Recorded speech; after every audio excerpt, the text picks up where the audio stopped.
time for us to get started. It's 3:01 Eastern Time. We've got about 250 people in the room now, which is great. So I'm here to welcome you to today's webinar called Evidence-Based and Informed Interventions and How They Can Improve Our Work. To kick things off, I'm going to pass it over to Kate Sinclair, who's going to walk us through some technical tips so that you can enjoy today's audio. Thanks, Becca. So right now your audio is being broadcast through your computer speaker. The quality of the audio depends on the speed of your internet connection. So if the audio is choppy, please find a more stable internet connection or listen over the phone by dialing 866-835-7973. That number is also in the audio pod in the top left corner of your screen. If you have any questions or technical issues, please type them in the Q&A pod on the left-hand side. The PDF of the slides are available in the file share pod above our slides. And this webinar will be recorded and an archive will be sent out to all registrants within 2 weeks of the webinar. Back to you, Becca. Thank you so much. And a quick note about our funding sponsor as well. This webinar is sponsored by the Health Resources and Services Administration with the U.S. Department of Health and Human Services. We're required to provide this information about how we are funded as part, or how the Children's Safety Network is funded as part of our funding agreements. So my name is Becca Thomas. I'm the Director of Injury Prevention and Control at the Massachusetts Department of Public Health. I'm here today to help moderate this session and talk you through some of the aspects that we're going to review and help you through some question and answer and poll questions. I'm really excited to be with you all. These are very unprecedented times, as I'm sure we're all aware. In the Department of Public Health in Massachusetts, we're taking this opportunity to think strategically and long-term about our programs and learn quite a bit as well. I hope that you're going to do the same with the information that you learn from today's webinar about bolstering your strategic planning process, really integrating the evidence, identifying more evidence, and using it to improve your programs over the long term. We have two excellent presenters for you today that I'm very excited about. We have Linda Krisawati, who is the lead staff for the implementation of the Association of Maternal and Child Health Programs Best Practices Initiative and Innovation Station. It's a repository of cutting-edge, emerging, promising, and best practices in maternal and child health, which is designed specifically for states. Linda assists with the identification, dissemination, and evaluation of Innovation Station and AMCHIP's best practices replication work, which provides technical assistance to state partners on evidence-based practices. Our second presenter today is Sarah Bacon. Sarah is Senior Advisor on Adverse Childhood Experiences in the Office of Strategy and Innovation at the CDC's Injury Center. She's worked there since 2019. She provides strategic leadership and coordination across a range of injury and violence topics as they relate to adverse childhood experiences.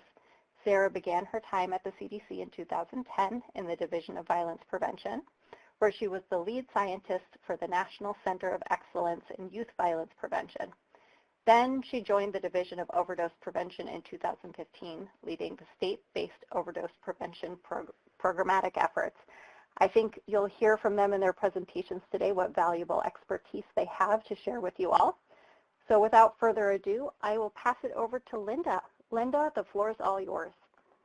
Okay, thank you so much, Becca, and good afternoon to everyone else. It's a pleasure to be a part of the webinar today.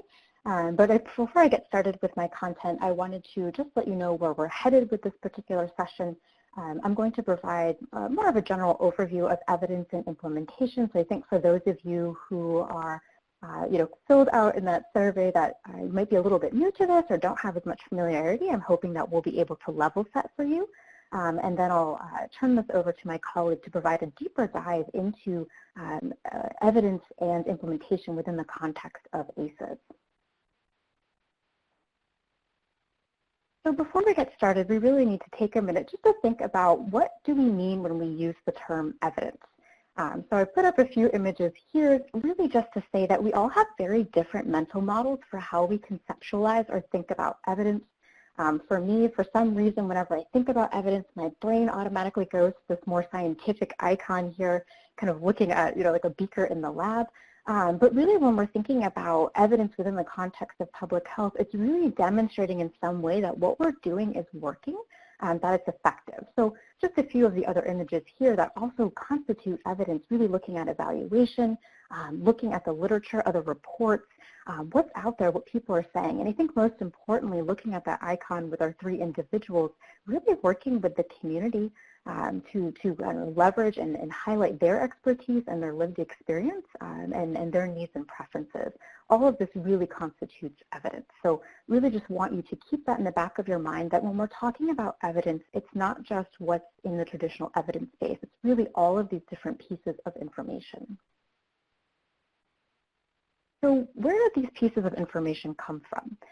So when we think about different sources of evidence, we can think about it along this continuum, kind of moving from our expert opinion or personal experience. So this is where we could connect back to lived experience of people within the community, kind of moving up that continuum to systematic reviews. So really when you're looking at research studies and systematic reviews, these are the types of pieces of evidence that tend to be research tested. But what we want to really acknowledge here is that in your work in the day-to-day and the programs and practices that you're implementing, you're probably taking pieces of information all along this continuum. And there's nothing wrong with that at all. Really just want to emphasize that your work is very challenging. I really kind of commend you for being able to weave in these different pieces of evidence along this continuum.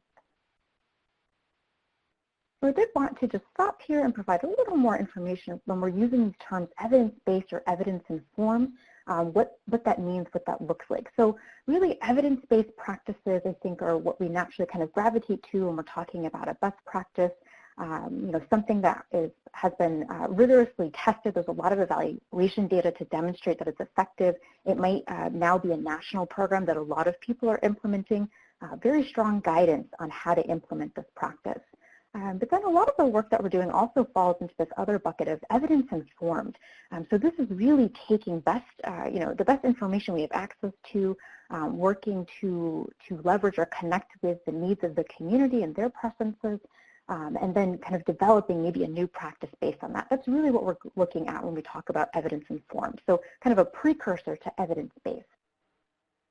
So there are 3 different types of practices that fall in these categories. So we have recommendations, so these tend to be very broad. So it might be using folic acid as a way to prevent birth defects. That would be a recommendation, right? It's very broad, doesn't necessarily how to implement, doesn't tell us how to implement, but there's a lot of evidence that demonstrates that this is effective. But it's really up to us as public health practitioners to figure out, how do we build a program around this? What does that look like? So next we come to our programs. So these are specific interventions that typically have packaged guidance or a curriculum that goes along with it and tells you step-by-step how to implement it exactly with fidelity. So typically we have some research studies, again, here to demonstrate that this program is effective, therefore it is evidence-based. So these are things like your nurse-family partnership as an example. But the last one is the one that I would really love to emphasize for us today. And this is practical experience, also known as practice-based evidence. This is where a lot of us live in public health. In this space, sometimes it's not as clear-cut as our recommendations or programs. It's really based on what seems to be working and really spending time to evaluate and understand why it's working, why it's effective. So in theory, this sounds great, right? We find an evidence-based or informed practice, we can just implement it.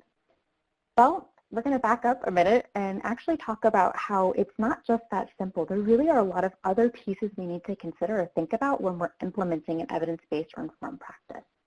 So what I'm going to do for you right now is actually build a model of these other pieces of information we need. So the first one is thinking about community expertise. What resources do we have to implement this practice? What additional information do we have? Do we have any data points that might help us? What have other people implemented this before? What is that research saying? But then we have these larger contextual factors that also impact this. It's kind of looking at factors of time, looking at policies or political goodwill, thinking about funding, thinking about the socio-ecological model too, and where this practice might be implemented, which levels of that systems might it be impacting. So collectively, you thinking about all these different factors within the context of an evidence-based practice, this is what we refer to as evidence-based decision-making. And it really is taking this information, weighing it, and trying to make an informed decision about the way forward. And for us, what we're really going to focus on today is how do we know which evidence-based practice is going to work best?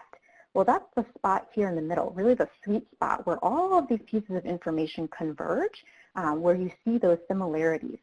This helps point you in the direction, in the way forward. So I want to pause here for a minute and also emphasize that really when we find an evidence-based or informed practice, it doesn't mean that we can just plug it in, to a particular context or setting and it's going to work. Really want to acknowledge that the evidence base is not flawless, right? It is not infallible.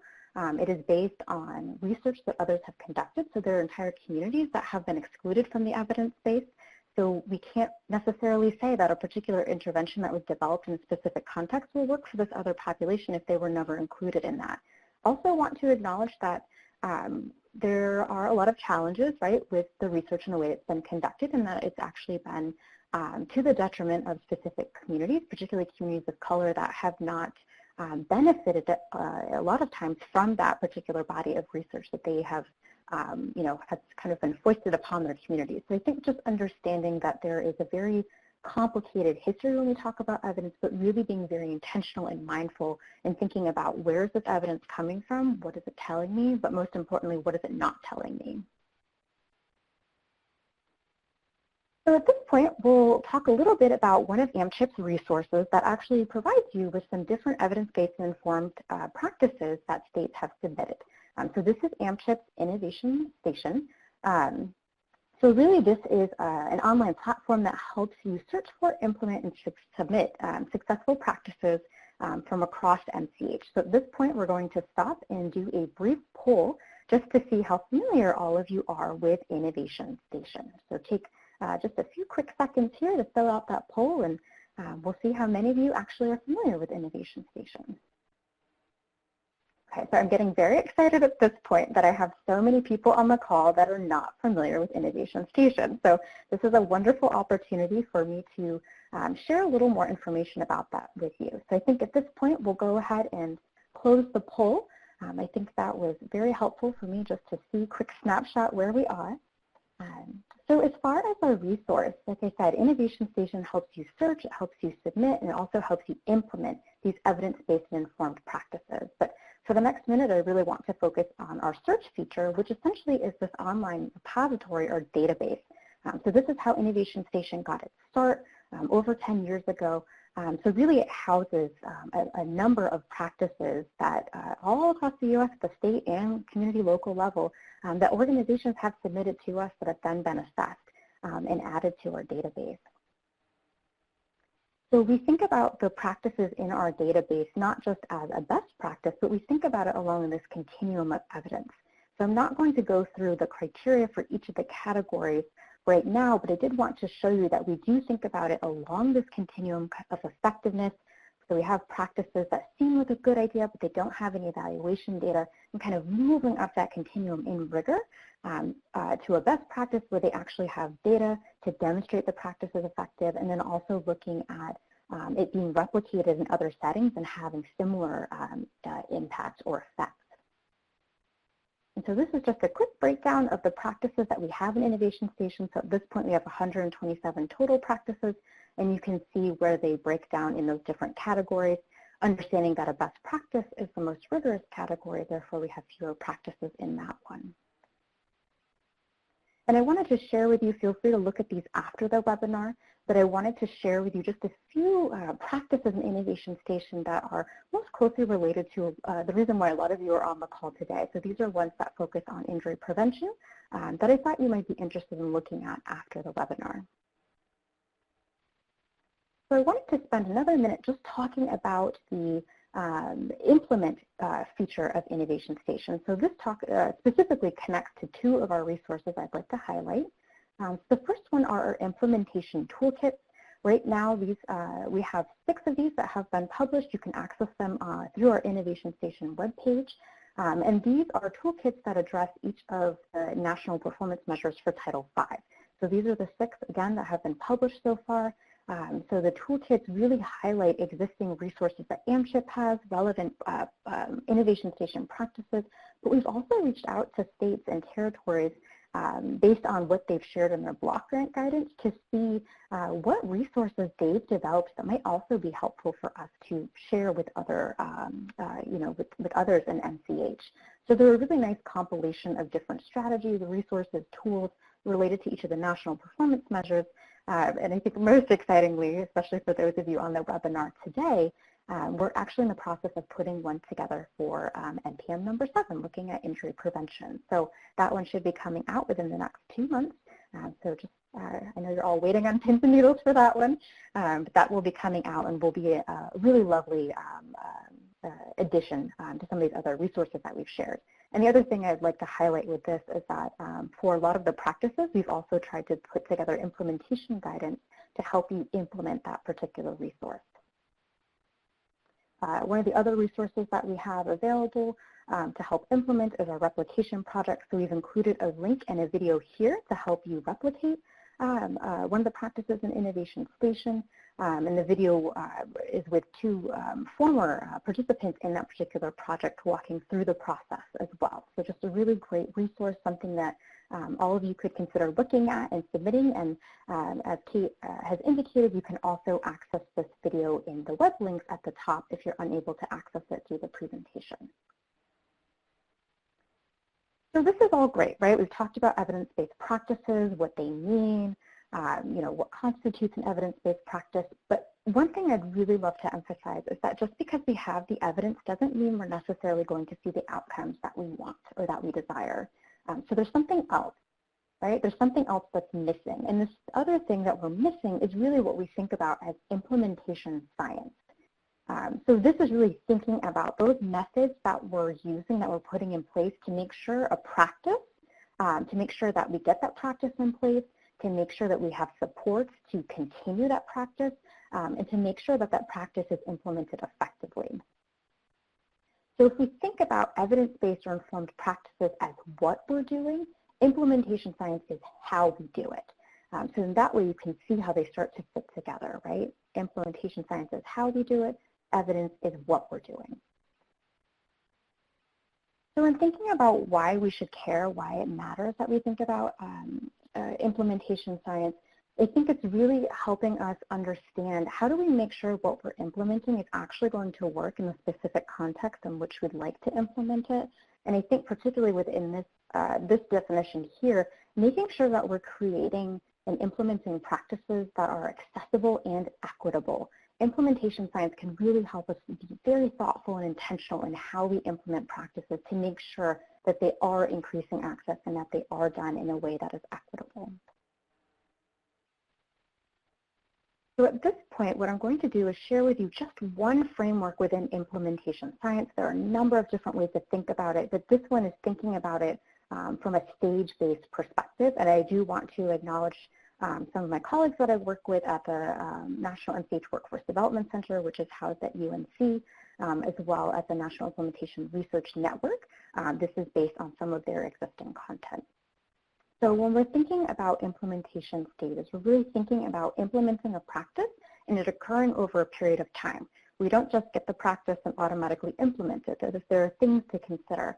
So the first stage within this is exploration. So this is really thinking about working with the community to identify what the need is, looking at the literature to see what's already been done to address this particular need, what does the evidence say, what do people in the community say about this. So really thinking about getting a lay of the land, right? What is it that we could potentially implement to meet this particular need?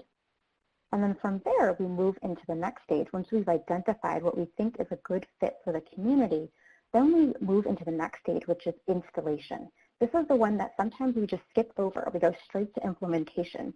But this stage is really about making sure that we have the infrastructure, we have the resources, we have the support, staff have the skills and knowledge and attitudes to be able to implement this particular evidence-based practice. The next stage, this is when we finally get into actual implementation. But we don't think about implementation that we're implementing this practice, it's going to be perfect. Initial implementation is really making sure that you build in those systems and processes and supports to kind of assess how well that practice that you're implementing, how well it's actually working, so that you can kind of adjust in real time. So this is where continuous quality improvement comes into play, and also making sure that you're working with people who are implementing the intervention or practice to make sure that they feel supported in carrying this out, right? Because this is a very critical step, which could make or break the practice, and how well it's being implemented. And then from there, we get into full implementation. So this is now thinking about what things do we need to do to support that particular evidence-based practice so that it can be sustained over time. So this is where we're looking at making sure that, again, staff feel supported, that this is something that is going to continue on. Maybe we're thinking about scaling this up to other sites. And so the one thing that I would emphasize is that depending on what you're implementing, you might be in multiple stages at the same time. So they're not necessarily linear, and you might have to go back to an earlier stage. And the other thing to point out is kind of based on the literature, based on the research behind this, it typically takes us 2 to 4 years to effectively implement an evidence-based practice, right? It does not happen overnight. It requires us to think very intentionally about staging our work and thinking about some of these key implementation activities within each stage and kind of working to address them to make sure that practice is implemented effectively so that it will be sustained long-term. So there are just 2 key things that I wanted to touch upon before I wrap up that are related to thinking about our work in implementation. So one of these is fit and adaptation. So just coming back to the beginning when I was kind of talking about the fact that you can never plug and play an evidence-based practice. Even if it looks really great, if it doesn't meet the needs of the community, then it doesn't matter, it's not going to be effective. So I think being very mindful to really assess needs and values and preferences to see how well aligned they are with the particular practice you'd like to implement. And then in thinking about adaptation, this is something that we encourage people to do to increase the fit, right, between the population that will be, kind of participating or receiving this particular practice in the practice itself. So adaptation, we use the stoplight metaphor. So thinking about, what are light touch adaptations? Maybe it's putting it into a different, different target language for a different audience.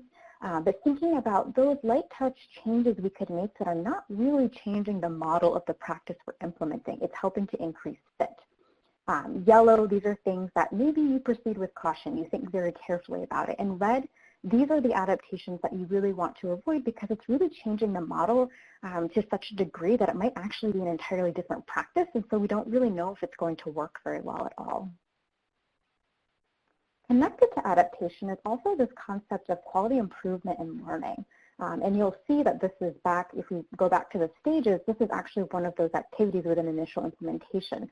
So I think, in our minds, we kind of think about these pictures probably at the top, that our intervention is going to work perfectly. It's going to look like this beautiful little muffin or this cute Benny pancake, but in reality, what happens? We tend to get the things on the bottom, which while still edible, they might work.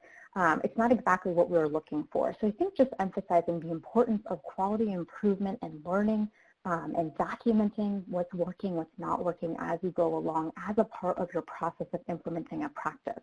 And I think quality improvement and learning also connect back to that idea of increasing fit and adaptation, because if we're learning from what our stakeholders, community or participants are telling us, we can actually test some of those changes in real time and increase the fit while we're implementing that particular practice. So again, just really wanted to kind of connect these 2 ideas together. And I think just to kind of wrap us up, just a few quick ideas about quality improvement and thinking about some of the things that have been kind of in the literature and then just articles written about what makes this effective. I think really making sure that you have identified quality improvement champions. This is something that comes up time and time again. It's really important to have some staff who are going to be a part of this practice, or even leadership, who are really going to highlight the importance of quality improvement as a part of implementing an evidence-based practice. So identify those people who will be your quality improvement champions, their cheerleaders. So they're really helping to set the tone for the rest of the organization that it's important to do this. Making sure that you document your process, what's working, what's not working, and make sure you stop to celebrate successes. And I think also knowing that this is a long-term process.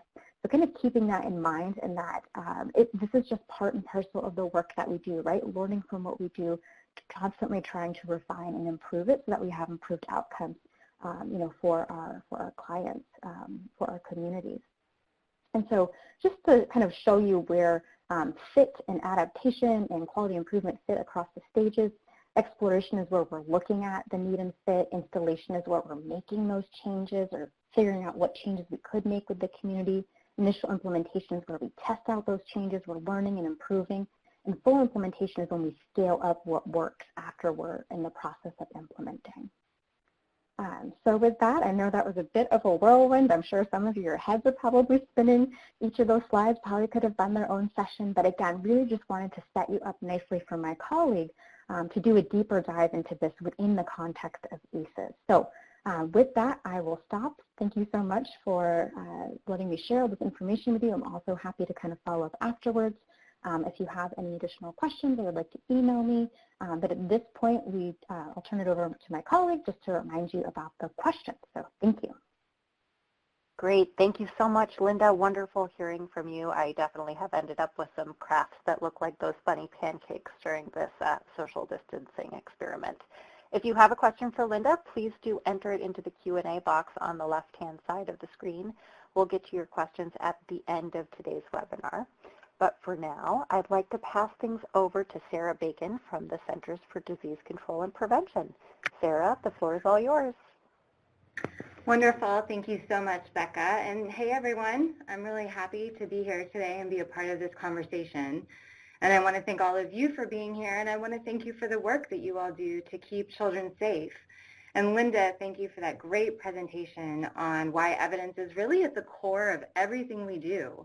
So regardless of your content area or your focus, it's really essential that we apply our resources and our social capital on things that we know can work. That's one of the guiding principles and core values that we have at the Injury Center here at CDC, where we generate evidence and bring it to bear on prevention of injuries and violence. So everything from opioid overdoses to suicide, motor vehicle injuries, traumatic brain injuries, to name just a few. Today, though, I'm going to focus on how our use of evidence has greatly enhanced our ability to prevent, detect, and respond to adverse childhood experiences, or ACEs. I imagine most of you are familiar, at least somewhat, with the concept and the burden of ACEs. So I'm going to move pretty quickly through this, which is just a quick overview and refresher before we get into what the evidence really tells us. ACEs are preventable. They are potentially traumatic events in childhood, and you can see the traditional or kind of classic ACEs identified here. They include child abuse and neglect, other household challenges, but these, of course, don't capture the full range of adversities that a child or an adolescent may experience. There are, sadly, plenty of other traumatic experiences in childhood that could also be viewed as ACEs. And this is really one of the dynamic conversations that continues to unfold with respect to ACEs even today. We've also advanced our thinking to recognize that in addition to the individual level exposures to adversity, there are adverse community environments that present significant hardships and which contribute to a host of later life outcomes. So this is a really important recognition for understanding the context and the environments that can exacerbate or intensify the reality of ACEs. But they also give us really important avenues for intervention and prevention. Unfortunately, ACEs are really common.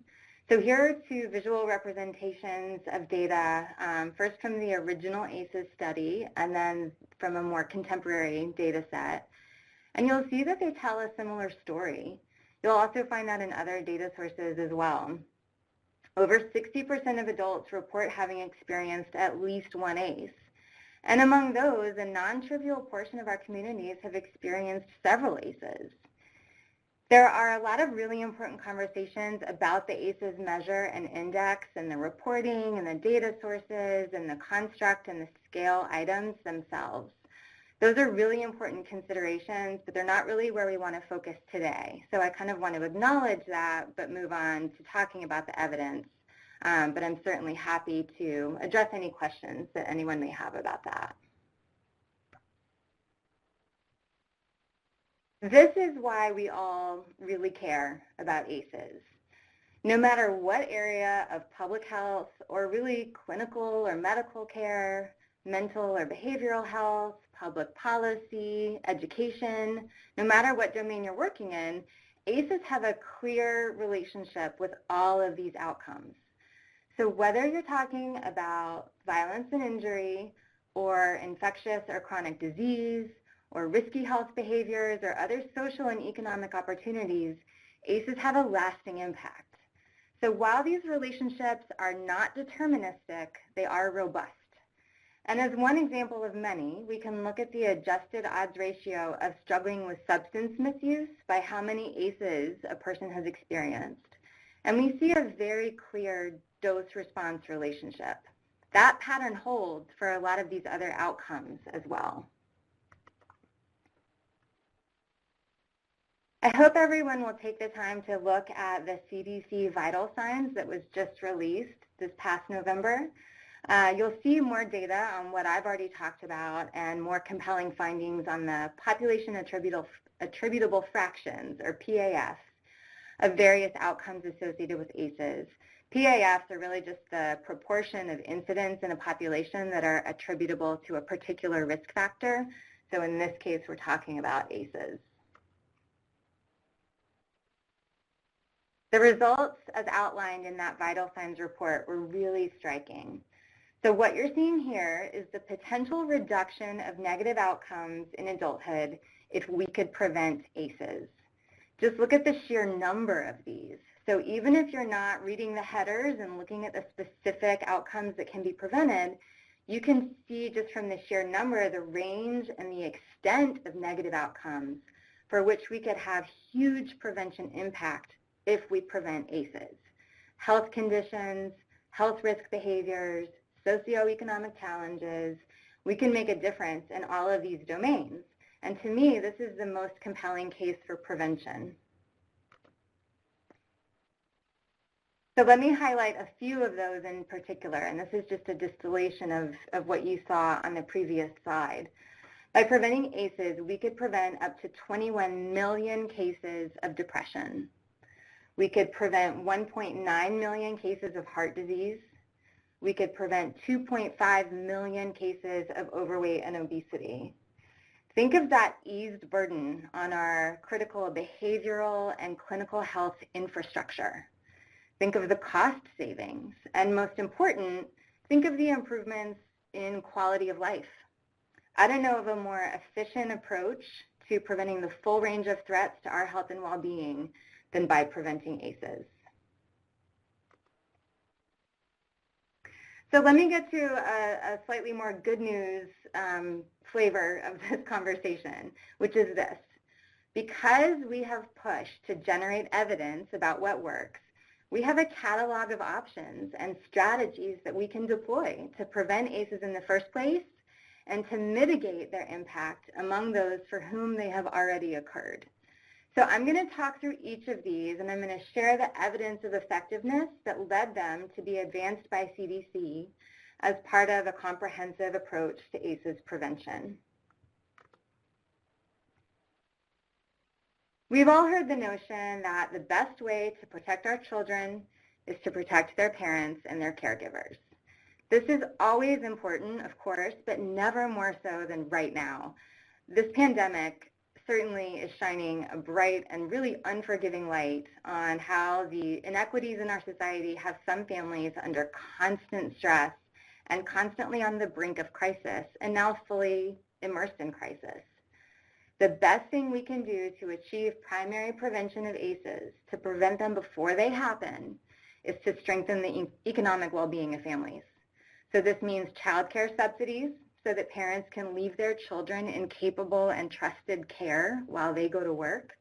It means paying a livable wage for work. It means paid sick leave, paid medical leave, access to affordable health care. It means easy and timely access to unemployment assistance. It means food assistance, housing assistance, debt relief. These are all policy levers that will have broad-scale impact. And we can use our science, our evidence, to help our policymakers and our legislators understand that there is a demonstrated health and fiscal impact of these policies, and that this is one way that they can be good stewards of public money while also taking care of their constituents. We also need to constantly push back against the pervasive messages and norms in our culture that suggest that violence is the norm and that adversity is the fault of those experiencing it. So the approaches under this strategy include public education campaigns about ACEs and about their consequences and our responsibility for preventing them, legislative approaches to reduce corporal punishment, and promoting effective and safe discipline strategies, bystander approaches, and efforts to mobilize men and boys as allies in prevention. So those last two, bystander approaches and mobilizing men and boys, are two approaches that can be implemented in school. They're used to change social norms in ways that support healthy relationship attitudes and behaviors. And they foster healthy norms around gender and masculinity and intolerance of violence with the goal of spreading those norms, those positive pro-social norms, through peer networks.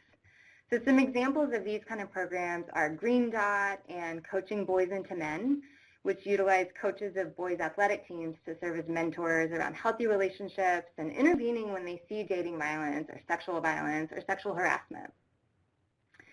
The evidence for these approaches demonstrates a lot of things: reductions in the support of and use of harsh physical punishment, reductions in children's exposure to parental anger and conflict, a reduction in child behavior problems, reductions in perpetration and victimization of violence, and reductions in negative bystander behaviors. These approaches also have evidence to demonstrate improvements in parental knowledge of actions to prevent child abuse and parenting practices more broadly.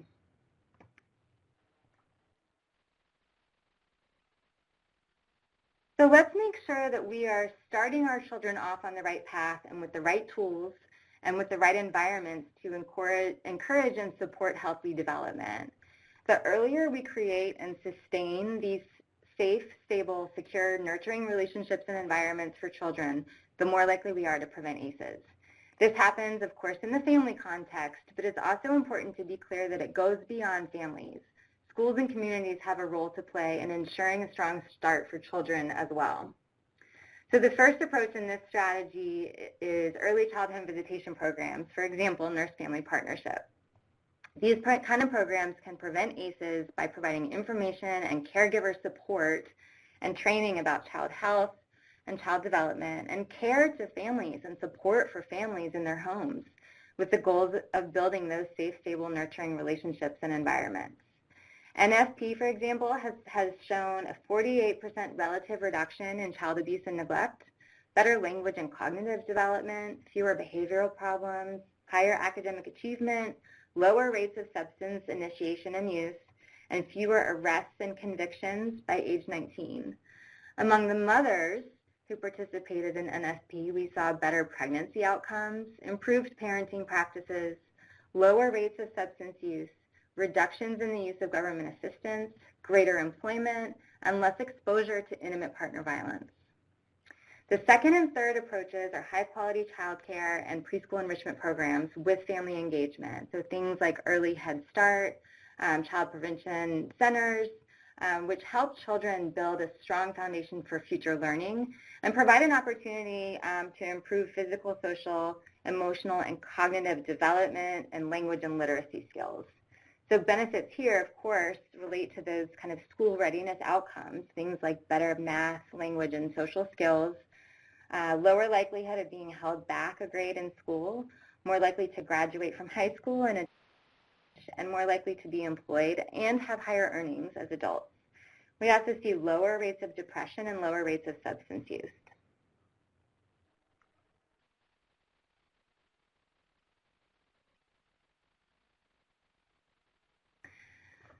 Social emotional learning approaches are often taught in elementary school settings, and these are widely used in the United States to enhance interpersonal skills.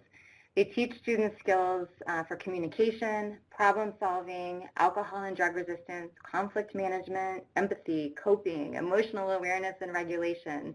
And systematic reviews of these programs find that they significantly reduce peer violence, substance use, depression and anxiety, suicidal thoughts and attempts, delinquency, and involvement in crime. And they're also significantly associated with improvements in writing, reading, and math proficiency. So these are programs like life skills training or the good behavior game or promoting alternative thinking strategies.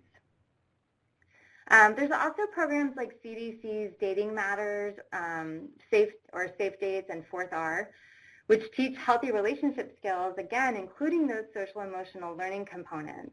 And these have been shown to significantly reduce teen dating violence, victimization, and perpetration, which is an ACE unto itself, and put kids and mitigates risk for experiencing intimate partner violence in adult relationships. These programs have also been shown to reduce peer violence, weapon carrying, and substance use. The final approach under this strategy is parenting and family relationship skills. So these approaches cover developmentally appropriate expectations for child behavior, and they teach parents behavior management, parental monitoring, problem-solving skills, safe and effective discipline, healthy relationship boundaries and behaviors, and effective and supportive parent-child communication techniques. I don't know about any of you, but after having spent 5 weeks straight with my 3- and 4-year-old, I'm ready to sign up for all of these because I think we can all use a refresher on these all the time. But these programs are demonstrated to achieve reductions in child behavior problems, youth substance use, including opioid use, youth physical fighting, delinquency, and arrest, early onset of sexual behavior and other high-risk sexual behaviors, and they also reduce parental stress and depression. They improve parental and child communication and parenting practices more broadly. And these are programs like Triple P, Strengthening Families, and The Incredible Years. Meaningful connections to caring adults is a positive childhood experience that can create resilience and buffer risk for young people. So these connections are really important, both for preventing ACEs, but also for buffering against the impact of ACEs for those who may have already experienced them. Mentoring and after-school programs are the two strategies within this larger bucket. There's a lot of mentoring programs, but Big Brothers Big Sisters is the oldest and best known example. And the youth who participate in these when they're implemented with fidelity are less likely to skip class, skip school, less likely to initiate drug use and alcohol use, and they're less likely to engage in fighting.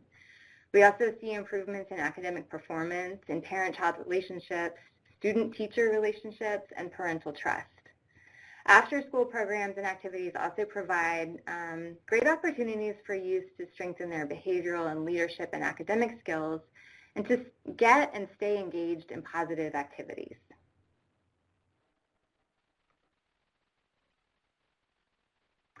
This is the last strategy sort of in our suite of evidence-based strategies for ACEs, prevention, detection, and response, and this really falls much more into the response category. So this is more about secondary prevention or mitigating the harmful consequences of ACEs exposure. Many of you probably already work to incorporate the tenets and practices of trauma-informed care into your work. So the approaches here include things like enhancing primary care to include screening assessments and referral in pediatric practices and other healthcare settings.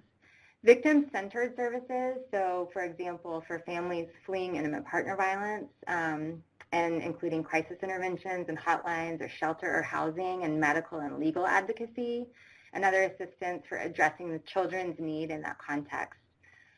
Treatments to lessen the harms of ACEs and treatment to prevent problem behaviors for those at higher risk with problematic behaviors, And finally, family-centered treatment for addiction. And trauma-informed care in the context of the opioid crisis, of course, is a huge conversation right now as we think through how to disrupt the vertical or intergenerational transmission of ACEs from parent to child. All of these approaches have evidence of successfully detecting and intervening with ACEs and improving outcomes for those that have already been exposed to those adversities. I just have a very few minutes left, so I want to spend that time sort of echoing much of what you heard from Linda about paying attention to not only what we do, but also ensuring that we have all of the necessary resources for how to do it. So transitioning more into the implementation science component of this conversation. And I wanted to point everyone toward a resource that I think is a really valuable and accessible one. It's called Veto Violence, and this is CDC's web footprint that houses tons of great resources like the one you're seeing here, among others. But this is comprehensive implementation guidance. So this tool connects the strategies and approaches across all of, in CDC's case, our technical packages, but whatever evidence-based strategy or program you may have selected. And it provides practical advice, success stories, and resources for implementing the strategies and the various approaches associated with them. So you and your partners can use this tool from start to finish. So whether you're truly beginning at the planning and kind of critical launch stage, or you can just sort of use it a la carte and take it piece by piece depending on your needs and other resources that you have available. But it gives a really applied and practical approach to everything from planning and partnerships to policy efforts, strategy selection, program adaptation and implementation and evaluation. And of course, evaluation is that critical way that we keep the feedback loop with evidence going. I really like this tool because it's accessible for partners from all sectors, and it helps ensure that you're implementing programs and practices with fidelity in a way that's consistent with the evidence-based model and content. I'm not going to dwell on this slide because I think I'm pretty much out of time, but I wanted to be sure that I was including this resource as well, and everyone has the slides available for download. But this is just another great resource if you want to get a little bit more into some of the content of ACEs and ACEs prevention. Similarly, with our technical packages, if there are other aspects of violence, prevention and interventions that you're interested in exploring, we have technical packages available for all of these. So on this slide, I've included a link and encourage everyone to explore those. And finally, I just want to remind all of us that we are all in this together. ACEs are an everyone problem, and they require an everyone solution.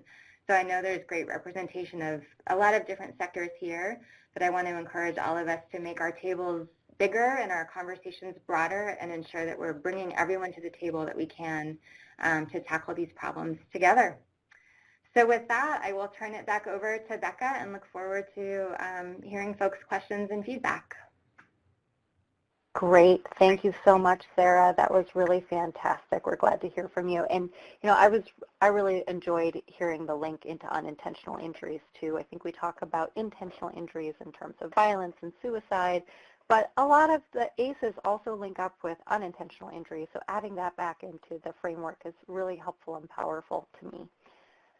A reminder to our participants, we do have the files, the slides available for download. In the upper left-hand corner of your screen, you should see a little file share pod where you can click on the EBI webinar slides and then click the download file button. We also have several links in the web links pod that were mentioned on today's webinar, including best practices for replication project. It's a video, the Innovation Station website, and the CDC Vital Signs on ACEs and Adult Health Problems. Then we'll give you the evaluation at the end. If you do have questions, we'd love to hear from you. You can enter them into the pod on the left-hand side of the screen that's labeled Q&A. We've already gotten several comments and questions in, so I'm going to get started on reading some of those. The first question from one of our participants relates to implementation science.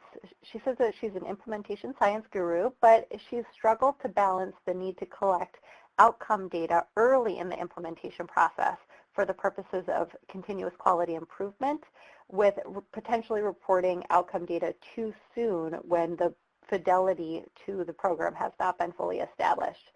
So, Linda, if you could just guide us through a little bit, how do we balance the need for continuous quality improvement data collection early in the process with actually implementing or collecting outcome data that shows fidelity to the project and actually measures the impact our project is having? Sure. So I think that's a really great question, and I think my mind is kind of spinning off in a few different directions based on that. So I completely appreciate the challenge of trying to balance the two, and I think a lot of times when we're looking at initial implementation, a lot of the outcomes we might be looking at are probably more process-oriented when we're doing continuous quality improvement. So I think that's one thing that you could potentially focus on, is looking more at those process measures and kind of assessing how well those are working, understanding that, in initial implementation is a bit of an uncomfortable time. Things are a little awkward as far as getting that practice up and running, so we're probably not going to see those solid or effective outcomes that we might see, once we really get things up and running well with full implementation. But I do think it's helpful to find or identify a few indicators that might tell you whether or not you're on the right track. And I think the other part of that, too, is really thinking about how we're messaging or communicating what's working, what's not working with key stakeholders or partners. So I would really emphasize, again, finding one or two indicators that will at least identify whether or not you're on the right track with what you're implementing is actually working. But the other part is also making sure that you're messaging it so that others who might have a vested interest in the outcomes that you're looking to report on understand potentially why those outcomes might not be where you want to be looking forward. So really kind of emphasizing the value of quality improvement and thinking about this as a learning opportunity and to try and improve and to get those improved outcomes. So I think that's probably as succinct as I can be, knowing that we probably have other questions, but I'm happy to chat about that further afterwards as well. And I appreciate that you're also an implementation science guru. Great, thank you so much. Another question we have, this one is for Sarah. Is there an age at which exposure to ACEs stops accruing risk for children? So is it that a 35-year-old, their parents divorced, that 35-year-old now has an ACE that could lead to negative outcomes eventually, or is there kind of an age limit? Wow, that is a fascinating and really great question, and sort of taps into some of the limitations I mentioned about the ACE scale itself. Someone who has an ACE score of 1 may have experienced 10 years of chronic sexual abuse, or someone who has an ACE score of 1 may have experienced parental divorce or separation. So there are limitations to how nuanced we can get and how much we can parse the impact of different ACEs over time. So I just want to sort of acknowledge those limitations before I forge ahead with an answer to the question, which is to say, we know that the negative implications and consequences of ACEs are long-lasting. So there is no expiration date. The harmful impact does continue across the entire life course, in large part because they set off sort of a chain or series of other harmful events that just sort of accrue over time as this domino effect. Having said that, the direct effect of a particular or a given ACE, the effects may be expected to attenuate over time, particularly after maturation into full adulthood.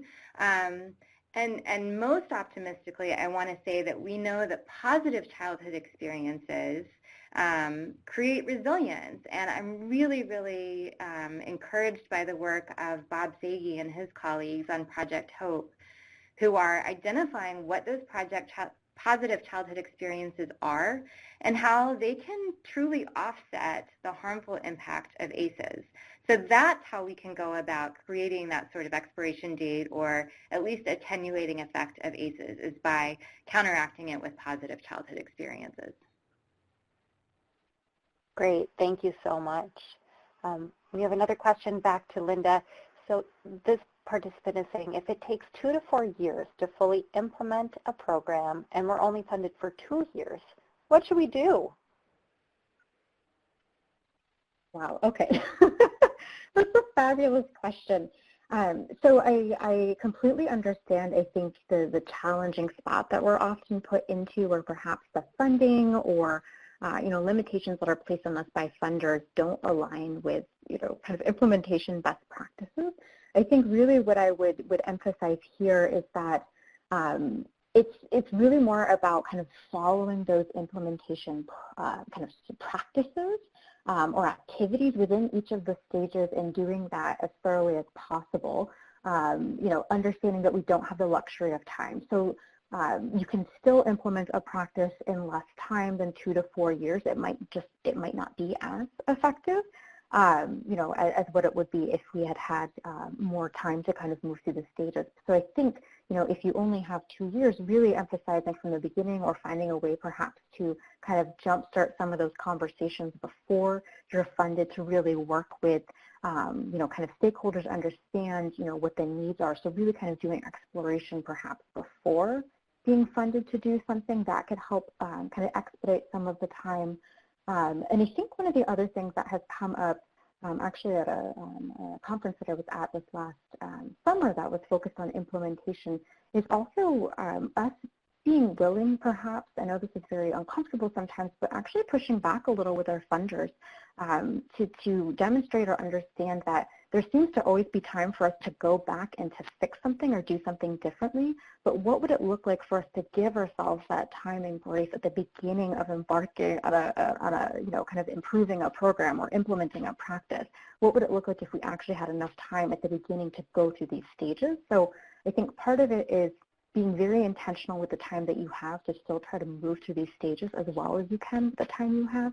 But the other part of that too might be us really being vocal and working with our funders to help them understand that if we were to be mindful of the time and follow these implementation these implementation stages rather, that we would end up with more effective programs overall, and we wouldn't necessarily have to keep going back and reinventing or having to go back and fix things that didn't work the first time.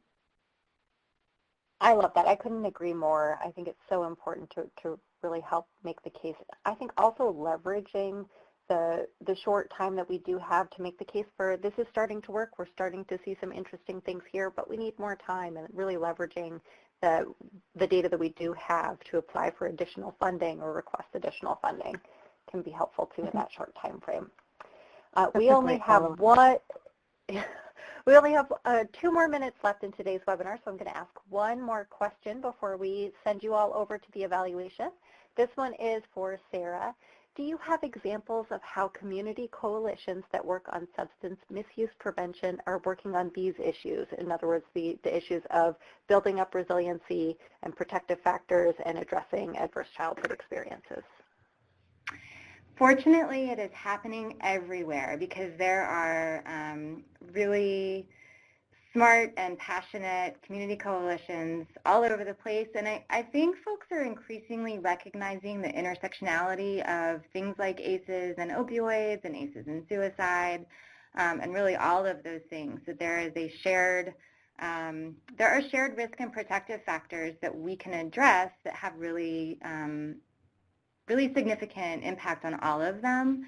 One of my favorite examples, just to give you something very concrete, is the Building Community Resilience Model, which is from the work of Wendy Ellis and her colleagues at George Washington University in DC. And they have come up with a process and a framework to engage communities and identify community leaders and grassroots organizations as well, and to guide them through a process of identifying what are the resources available, what are the priorities for this community in particular, and then offering technical assistance to ensure that they have the resources they need to do impactful work. Excellent. Thank you so much. We don't have any more time today, but we're so glad that you could all join us and be virtually together with nearly 400 people today. We hope that you will fill out our evaluation. We do use these to inform all future webinars. Aside from that, thank you, and I hope you have a scientific day. Take care.